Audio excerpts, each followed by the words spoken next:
বিবাদমান দুই পক্ষের নিজেদের পক্ষের যুক্তি ও প্রতিপক্ষের ভুল ত্রুটি নিয়ে করা দাবির সত্যতা যাচাই কোনো দিনই সম্ভব হয়ে ওঠে না।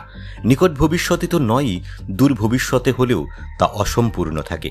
ইতিহাস এমনই, বাস্তবতাও তেমন। ক্ষেপণাস্ত্র হামলা প্রতিহতে ইসরায়েলের অন্যতম উপকরণ অ্যারোর মজুদ ফুরিয়ে আসছে বলে খবর ছড়িয়েছে। সেটিকে অসত্য বলে দাবি করেছেন নাম প্রকাশে অনিচ্ছুক ইসরায়েলের এক সূত্র। সংবাদ মাধ্যম নিউজউইক এমন তথ্যই দিচ্ছে। সূত্রটির বরাতে নিউজউইকের প্রতিবেদনটি বলছে, অ্যারো ফুরিয়ে যাওয়ার খবর ছড়িয়ে আসলে ইসরায়েলকে দুর্বল হিসেবে উপস্থাপন করার অপচেষ্টা করা হচ্ছে, যাতে করে দেখানো যায় যে ইসরায়েল একা পারছে না এবং তার মার্কিন সহযোগিতা প্রয়োজন। ইসরায়েলি ওই সূত্রটির দাবি, ইসরায়েলের কাছে এখনও যথেষ্ট অ্যারো রয়েছে, ইরান যেন এটা মাথায় রাখে। একদিন আগেই মার্কিন সংবাদ মাধ্যম ওয়াল স্ট্রিট জার্নাল এক এক্সক্লুসিভ প্রতিবেদনে জানায়, ক্ষেপণাস্ত্র হামলা ঠেকানোর অন্যতম উপকরণ অ্যারোর মজুদ ফুরিয়ে আসছে। এমনিতেই টানা 6 দিন ধরে ইরানের নিরবিচ্ছিন্ন ক্ষেপণাস্ত্র ও ড্রোন হামলা ঠেকিয়ে যাচ্ছে ইসরায়েলের আয়রন ডোম, অ্যারো, ডেভিড স্লিং সহ অন্যান্য আকাশ প্রতিরক্ষা ব্যবস্থা। ওয়াল স্ট্রিট জার্নাল জানায়, এর ফলে ইরান থেকে ধেয়ে আসা দূরপাল্লার ব্যালিস্টিক ক্ষেপণাস্ত্র ঠেকানোর সক্ষমতাও কমে আসতে পারে ইসরায়েলের।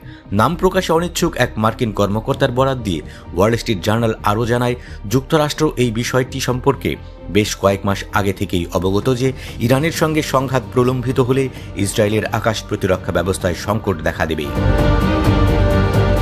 সে অনুযায়ী ওয়াশিংটন ইসরায়েলের স্থল, নৌ ও বিমান বাহিনীর প্রতিরক্ষা সক্ষমতা বেশ কয়েকবার বাড়ানোর উদ্যোগ নেয়। মার্কিন সংবাদ মাধ্যমটি আরও উল্লেখ করে, গোলাবারুদ ও অস্ত্রের মজুদ নিয়ে কোনো প্রশ্নের জবাব দিতে ইসরায়েলি বাহিনী অস্বীকার করেছে। দূরপাল্লার ক্ষেপণাস্ত্র ধ্বংস করতে পারে অ্যারো 3। এটি 2023 সালে প্রথম ব্যবহার করা হয়।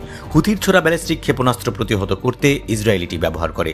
অ্যারো ক্ষেপণাস্ত্র তৈরিতে মার্কিন প্রতিষ্ঠান বোয়িংয়ের সহায়তা পায় ইসরায়েলি অ্যারোস্পেস ইন্ডাস্ট্রিজ। 3 স্তর বিশিষ্ট আকাশ প্রতিরক্ষা ব্যবস্থার উপর নির্ভর করে ইসরায়েল। তবে ইরানের সাম্প্রতিক হামলা এই ব্যবস্থার সবচেয়ে উন্নত স্তরগুলোকেও কঠিন চ্যালেঞ্জের মুখে ফেলে দিয়েছে। হামাস ও হিজবুল্লাহর ছোট পাল্লার রকেট ও ড্রোন হামলা মোকাবেলায় ব্যবহৃত হয় আয়রন ডোম। পরবর্তী স্তর ডেভিড স্লিং, এটি ভারী রকেট ও কিছু ব্যালিস্টিক ক্ষেপণাস্ত্র ভূপাতিত করতে সক্ষম। তৃতীয় স্তরে রয়েছে অ্যারো 2 ও অ্যারো 3, যা ব্যালিস্টিক ও এক্সো অ্যাটমসফেরিক হাইপারসনিক ক্ষেপণাস্ত্র ধ্বংসে সক্ষম। গত বছরের এপ্রিল মাসে ইরানের প্রথম হামলার পর থেকেই ইসরায়েল অ্যারো পুনর্ব্যবহার সরবরাহে হিমশিম খাচ্ছে বলে গত সেপ্টেম্বরে একটি প্রতিবেদনে জানিয়েছিল মিডল ইস্ট আই।